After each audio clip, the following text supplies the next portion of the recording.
오늘은 아드폰테스 시리즈 7번째인 하나님의 사랑으로 돌아가자라는 주제로 여러분들과 함께 하나님의 말씀을 나누길 원합니다. 여러분 제목을 보시면 굉장히 뭔가 심상치가 않은 그런 제목인 것 같은데요. 여러분 혹시 이 캐릭터 아십니까? 네, 한번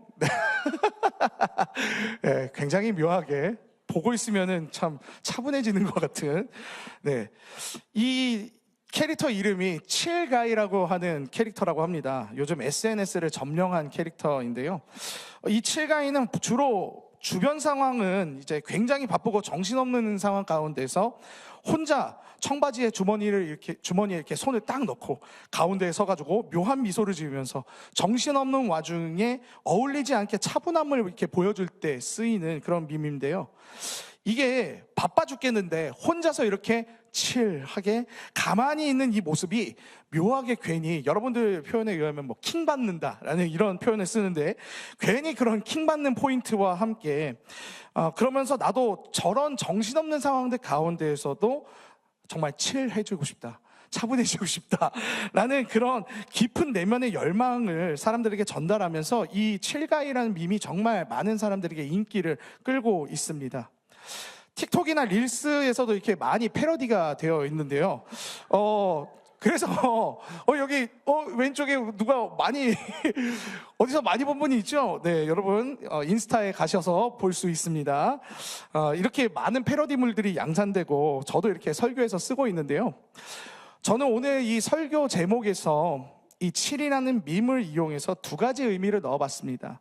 하나는 차분하다라는 의미의 칠과 또 페인트, 즉 무언가를 칠하다라는 두 가지의 의미를 넣어서 좀 중의적인 제목으로 이렇게 말씀을 준비했는데요. 오늘 말씀을 통해서 하나님의 사랑으로 우리가 돌아갈 때에 하나님께서 우리에게 주시는 교훈을 말씀을 통해서 함께 나누길 원합니다. 먼저 우리가 하나님의 사랑으로 돌아갈 때 첫 번째 볼 수 있는 것은 우리 영혼은 진정한 칠함을 느낄 수 있다는 것입니다. 하나님의 사랑으로 돌아간다는 것은 무엇을 의미하는 걸까요? 그것은 바로 하나님의 다스리심, 즉 말씀이 이야기하고자 하는 곳으로 나아감을 의미합니다. 요한복음 14장 21절을 보시면 나의 계명을 가지고 지키는 자라야 나를 사랑하는 자니, 그 아래 뭐라고 합니까? 여러분 같이 한번 읽어보겠습니다. 시작.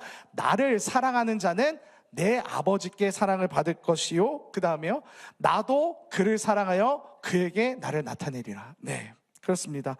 성경은 이렇게 말하고 있는데요, 이 말씀을 보면 하나님의 사랑은 하나님의 말씀이라는 사실을 명확하게 나타내주고 있습니다. 사실 그것이 당연한 이유는 성경의 목적 자체는 하나님께서 우리에게 자신이 어떤 분이신지, 또 우리를 향한 자신의 그 사랑이 어떤 것인지 나타내시기 위해서 우리에게 주신 책이기 때문에 그렇습니다. 성경은 하나님이 어떤 분이시고 또 어떤 속성을 가지신 분인 것을 드러내고 있기에 우리는 성경 말씀을 따라가다 보면 말씀을 통해 하나님의 존재와 사랑이 무엇인지 알고 경험할 수 있게 되는데요, 오늘 말씀도 보면 하나님께서 바울을 통해 주님의 사랑이 어떤 것인지, 어떤 속성인지 이야기하고 계십니다. 오늘 말씀 4절에서 7절을 보면요, 한번 같이 읽어보겠습니다. 시작. 사랑은 오래 참고 사랑은 온유하며 시기하지 아니하며 사랑은 자랑하지 아니하며 교만하지 아니하며 무례히 행하지 아니하며 자기의 유익을 구하지 아니하며 성내지 아니하며 악한 것을 생각하지 아니하며 불의를 기뻐하지 아니하며 진리와 함께 기뻐하고 모든 것을 참으며 모든 것을 믿으며 모든 것을 바라며 모든 것을 견디느니라. 네, 이렇게 하나님께서 바울을 통해서 주님의 사랑이 이렇다라고 얘기하시는 것을 볼 수가 있는데, 저는 이 말씀을 보면서 하나님의 사랑은 뭔가 정말 은은히 아주 오래가는 그런 화롯불과 같은 느낌의 사랑인 것 같다라는 것이 이렇게 느껴지더라고요. 뭔가 자신의 사랑을 이렇게 확 드러내는 그런 것은 아니지만 은은하게 마음을 따뜻하게 만드는 듯한 그런 느낌의 사랑이라고 할까요? 하나님의 사랑을 보면은 자기 자신을 드러내는 사랑이라기보다 이해하고 참아주고 믿어주고 또 사랑하는 사람 중심의 사랑과 같이 그렇게 느껴집니다. 그런데 이런 하나님의 사랑의 속성과는 달리 내 욕심이 너무 앞서 있어서 하나님께서 보여주신 그 사랑이 아닌 뭔가 나의 열정과 욕망에 불타는 그런 사랑이 있습니다. 오늘 본문 1에서 3절을 보시면 바울은 방언과 천사의 말, 예언하는 능력, 구제함 등등 하나님을 믿는 사람들도 아무나 쉽게 할 수 없는 일들에 대해서 이야기하고 있는 것을 볼 수 있습니다. 이러한 은사들을 가질 수 있었던 건 하나님을 향한 불타는 열정과 사랑이 있었기 때문에 이러한 은사들을 가질 수 있게 됐을 것입니다. 하지만 오늘 말씀을 보면 이 모든 것들에 사랑이 없다면, 이 정말 대단한 이 여러 은사들을 가지고 있음에도 불구하고 사랑이 없다면 아무 소용없는 헛된 것임을 바울은 이야기하고 있습니다. 이게 무슨 말입니까? 처음엔 내가 하나님을 위해서 열심히 살아가는 나의 열정이 나의 자랑과 나의 교만으로 변질돼서 하나님의 뜻과 사랑과는 전혀 벗어난 방향성으로 갈 수 있다는 것을 보여주는 것입니다. 바울이 고린도 교회에 이러한 편지를 쓴 이유는 안타깝게도 이들 고린도 교회에 하나님을 향한 열심들로 여러 은사들을 받은 사람들이 있었으나 그들이 서로 하나님께 받은 은사들을 가지고 우월주의에 빠지게 되고 교만에 빠졌기 때문입니다. 이렇게 서로 우월을 따지면서 다투는 것이 전혀 칠하지 않고 하나님의 방법과도 맞지 않다는 것입니다. 저는 오늘 이야기하는 이 칠함을 차분함을 넘어서 평안이라고 해석을 하고 싶은데요, 교회가 서로 파가 생겨서 다툼이 생기게 되면 여기에는 평안이 없습니다. 잠언 16장 18절을 보면 교만은 패망의 선봉이요 거만한 마음은 넘어짐의 앞잡이니라 라고 이렇게 말하고 있고요, 레위기 26장 19절을 보면 내가 너희의 세력을 말미암은 교만을 꺾고 너희의 하늘을 철과 같게 하며 너희 땅을 놋과 같게 하리니 라고 이렇게 말씀하고 있지 않습니까? 이처럼 하나님은 교만과 공동체 안에 파를 만들어서 서로 우위를 논하게끔 하시는 이런 것 자체를 싫어하십니다. 일례로 예수님의 제자들 사이에서도 누가 예수님의 제자들 중에 누가 더 큰 존재인가 라는 그런 논쟁들이 있었을 때 예수님께서는 어린아이를 제자들 가운데 두시고 여기 이 어린아이와 같이 자신을 낮추는 자가 나를 영접할 것이요 자신을 낮추는 자가 가장 큰 자다라고 예수님께서 말씀하시지 않습니까? 그런데 고린도 교회 교인들을 보면 과거에 예수님의 제자들이 그랬었던 것처럼 서로 자신들의 은사들을 가지고 내가 더 잘났다, 아니다 내가 더 잘났다 라고 이렇게 이야기를 하면서 교회를 세우는 것보다 그들 스스로의 권위만을 높이는 것을 볼 수가 있습니다. 이것은 그들이 하나님을 사랑하는 것보다 하나님께 은사를 받은 내 자신 자체에 더 취하고 사랑해서 만들어진 결과라고 볼 수 있습니다. 어느 순간 하나님의 사랑에서 벗어나 나 자신을 사랑하는 것으로, 나 자신 자체에 취하는 것으로 변질이 되고 만 것이죠. 이것이 바로 교만입니다. 하나님의 사랑의 방향은 나 자신을 향한 것이 아닌 이웃을, 상대를 향해 있습니다. 우린 때론 사랑을 내가 상대에게 주고 싶은 것만 주고 싶은 타이밍에만 주며 상대를 전혀 생각하지 않은 그런 사랑을 할 때가 있습니다. 혼자서 막 달아올라서 하는 그런 사랑 있죠. 그런데 그런 사랑은 상대도 나도 서로 지치게 할 뿐입니다. 하나님의 사랑은 마태복음 11장 28절의 말씀처럼 수고하고 무거운 짐진 자들아 다 내게로 오라 내가 너희를 쉬게 하리라, 이 말씀이 하나님의 사랑이요 하나님의 속성이라는 것을 우리는 알아야 합니다. 주님은 이 세상의 경쟁과 갈라짐, 다툼 가운데에서 십자가로 화평을 이루기 위해서 오셨습니다. 원수가 된 것을 하나로 묶어주시기 위해서 우리 가운데 오셨습니다. 이사야 9장 6절을 보면 이사야가 메시아로 오실 예수님의 예언을 이렇게 한 것을 이렇게 볼 수 있습니다. 이는 한 아기가 우리에게 낳고 한 아들을 우리에게 주신 바 되었는데 그의 어깨에는 정사를 메었고 그의 이름은 기묘자라 모사라 전능하신 하나님이라 영존하시는 아버지라, 그리고 뭐라고 얘기합니까? 평강의 왕이라 할 것임이라. 이사야가 이렇게 예수님에 대한 예언을 이렇게 한 것을 볼 수가 있습니다. 이것은 우리 주님은 이 땅에 진정한 평화와 평강을 우리에게 주시기 위해서 이 땅 가운데 어린 아기의 모습으로 오셨다는 것을 우리는 알 수가 있습니다. 그러니까 예수님이야말로 진정한 칠가이시라는 것을 우리는 볼 수가 있어요. 그러기에 우리가 온전히 하나님의 사랑으로 돌아가게 되면 우리의 영혼이 진정한 칠함, 평안을 누릴 수 있다는 것입니다. 우리의 신앙을 한번 되돌아봤으면 좋겠습니다. 우리가 교회를 다니면서 소위 말해 고인물이라고 하죠. 교회 문화나 예배 이런 것에 너무 익숙해진 사람들이 있습니다. 저도 사실 모태신앙의 목사까지 하고 있으니까 저도 고인물이라고 할 수 있죠.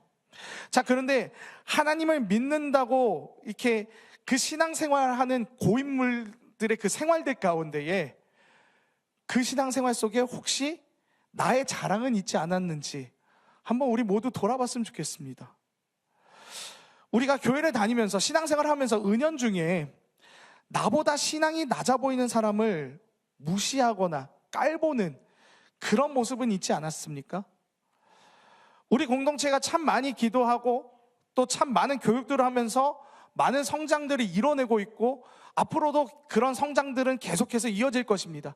그런데 이렇게 기도를 많이 하고 교육을 많이 하고 열매를 많이 맺어나가는 공동체가 빠질 수 있는 가장 큰 함정이 있습니다. 그것은 바로 교만과 정죄입니다.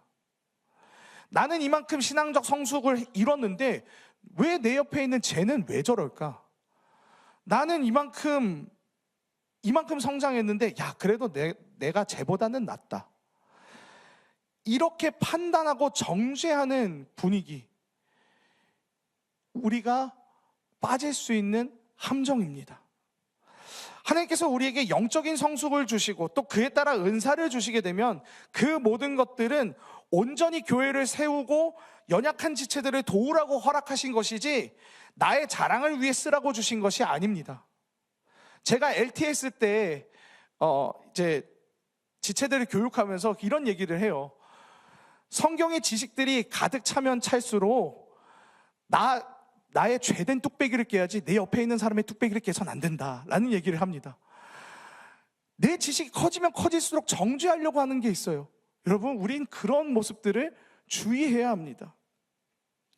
우리 마음에, 우리 공동체에 행여 신앙의 공로주의, 영적 성숙에 빠진 나 자체를 사랑하는 교만이 있다면 우린 그 위에 하나님의 사랑을 칠해야 합니다. 그래서 하나님의 사랑으로 돌아가게 되면 나타나는 두 번째는요, 나의 색깔이 아닌 예수님의 색깔로 칠해진다는 것입니다. 하나님의 사랑으로 돌아간 사람은 말씀 안에 있기 때문에 오늘 본문 4절에서 7절의 말씀과 같은 열매를 맺어나가기 시작합니다. 내 안에 계속해서 나의 자랑과 나를 높이려 하는 그런 나의 자아가 있지만 그것과 계속 싸우며 죄된 나의 색깔 위에 하나님의 사랑을 덧칠하고 채워간다는 것입니다. 내 안에 죄와 교만, 너무나도 반복되는 문제들로 인해서 얼마나 힘들었으면 바울이 로마서 7장 24절에 이렇게 한탄하지 않습니까? 오라 나는 공고한 사람이로다. 이 사망의 몸에서 누가 나를 건져내랴.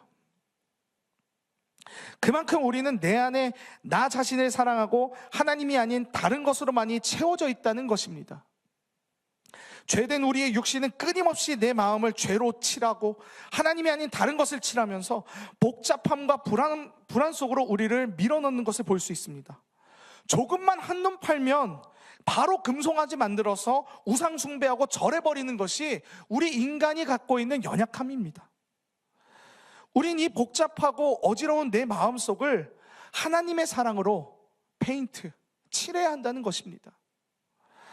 고린도 교회에서 은사를 받은 자들이 맨 처음엔 그들도 하나님께 대한 사랑과 열정으로 다 가득 찼을 것입니다. 그러니까 그들이 여러 은사들을 받았었겠죠.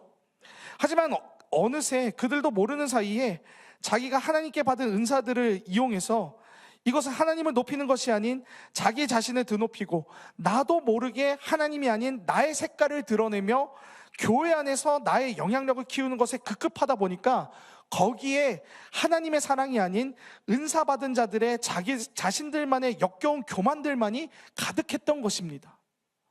이게 사람의 연약함입니다. 이게 사람의 변질됨입니다.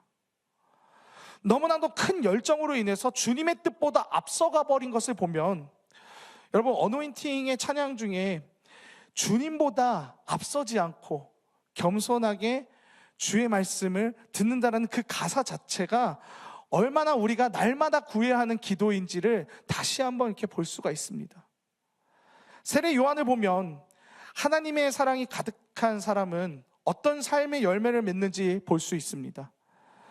그는 예수님이 오시기 전 광야를 다니면서 회개하라, 천국이 가까웠다 라고 얘기를 하면서 이곳저곳 외치고 다니면서 사람들에게 세례를 주는 일들을 했습니다. 그러나 예수님이 오시고 난 이후에 자신에게 세례받으러 왔던 사람들이 점점 예수님께로 가게 되고, 자신에게 찾아오는 사람들은 점점 줄어들게 되자 그것에 대해서 걱정하던 제자들이 세례 요한을 찾아와요. 선생님, 큰일 났습니다. 선생님께 오던 사람들이 다 예수님께로 가게 됩니다. 이거 어떻게 합니까? 라고 세례 요한의 제자들이 이야기를 하니까 세례 요한이 이렇게 얘기를 합니다. 예수님은 흥하여야 하고 나 자신은 쇠하여야 하리라 라고 이런 말을 남기는 것을 볼 수 있습니다. 그는 오늘 본문에 그 하나님의 사랑의 속성처럼 자기 자신을 사랑하지 않고 교만하지 않으며 자신의 색깔을 드러내는 것이 아닌 오직 자신의 그 모든 사역을 예수님께 바통을 이렇게 넘겨주는 것을 볼 수가 있습니다. 이 얼마나 다툼이 없는 칠한 방법입니까? 우리가 신앙생활 하면서 내가 교회 한 게 얼만데 이 정도면 나 알아줘야 되는 거 아닌가?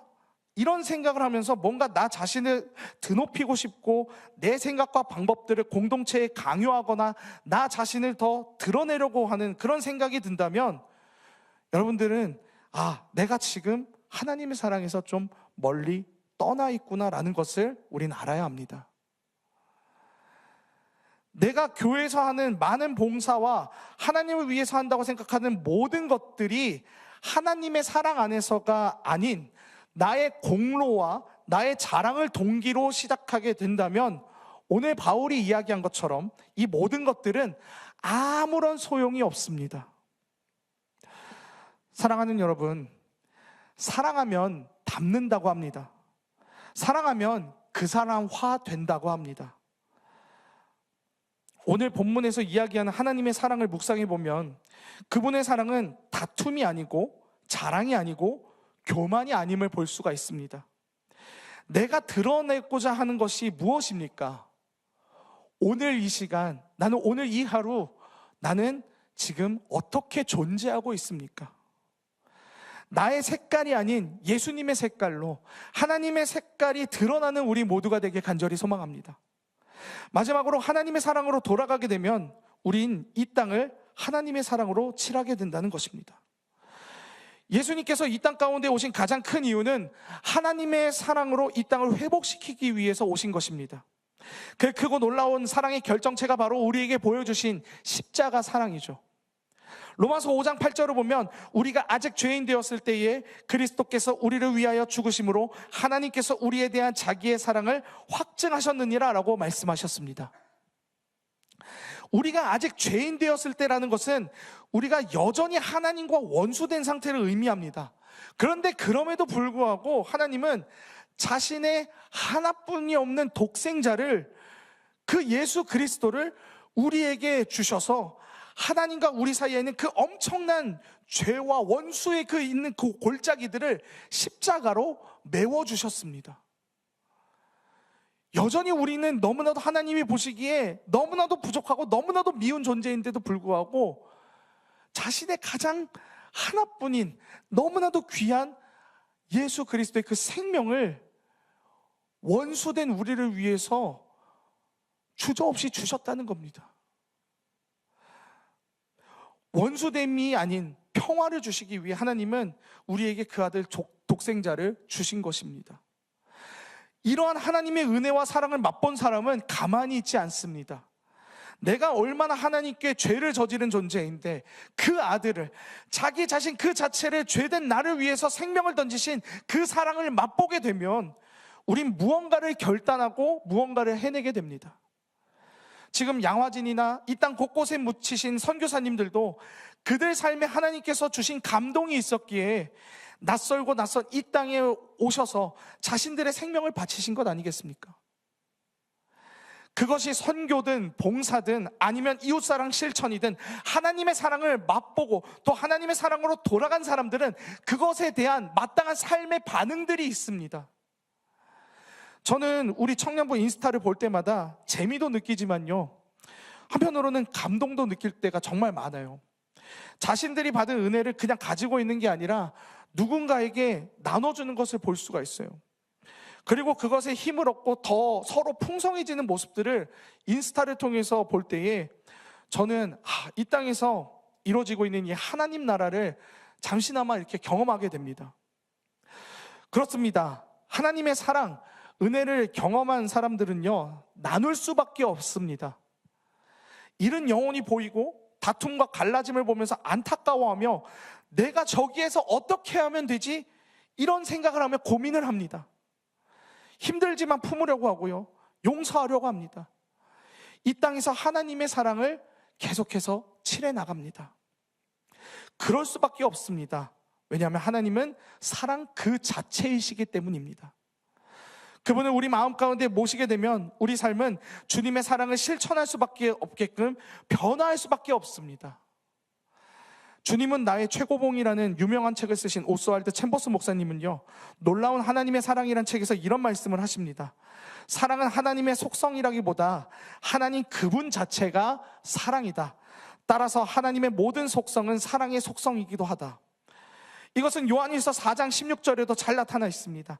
하나님이 우리를 사랑하시는 사랑을 우리가 알고 믿었노니 하나님은 사랑이시라.